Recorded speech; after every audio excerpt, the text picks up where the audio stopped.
My name is Gabe Muller, private pilot here at Leesburg, Virginia. I'm from Indiana. I moved down to Florida, and in Florida I became a pilot, and in 2011 moved up here to Virginia. So being an aircraft owner has definitely shaped my life in different ways that I never actually thought would happen. Number one, just all the things that you learn as an aircraft owner that you don't otherwise learn as a renter. But more importantly, in my opinion, this has shaped my life in a way that has really helped me explore the world in a different way that I probably would have never done.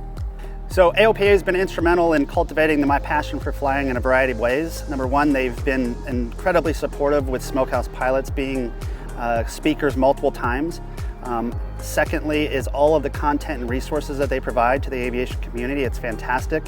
And to me, it just continues to help sharpen the saw for all of us, and their support is amazing. Smokehouse Pilots Club is a social aviation club that we started here in Leesburg, Virginia.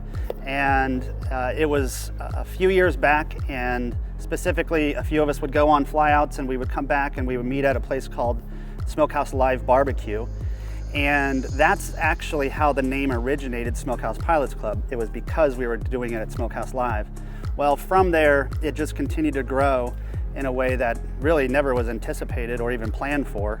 And it really did start to take off through COVID because of the virtual and online environment. So my mantra in life is generally it's aviation plus community equals opportunity. And to me, that is what Smokehouse is able to do. So there's a variety of safety measures that we take during flying and planning to fly, starting with our flight plan, which includes weather planning.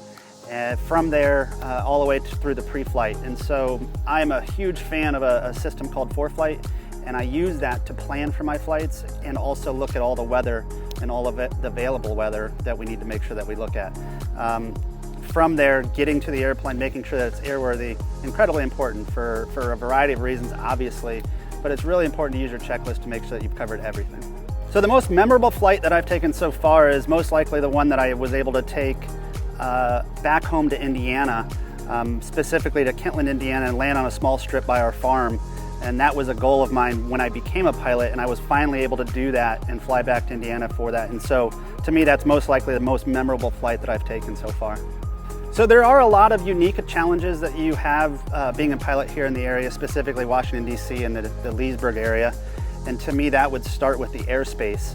The airspace here is very complicated, and we have Dulles right down the road here. And so we have to make sure that when we take off or when we're landing, we know exactly where we're at in the airspace. So to me, that is a unique challenge specifically around here. And when you go out west or you go out to the Midwest, you don't generally have that. So that is very unique here.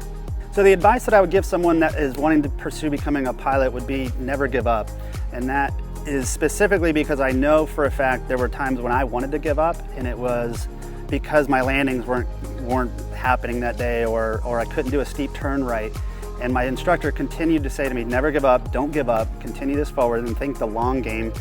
And to me, it stuck. And so my advice is to never give up and never get paralyzed by just the daily challenges that you face within your flight training.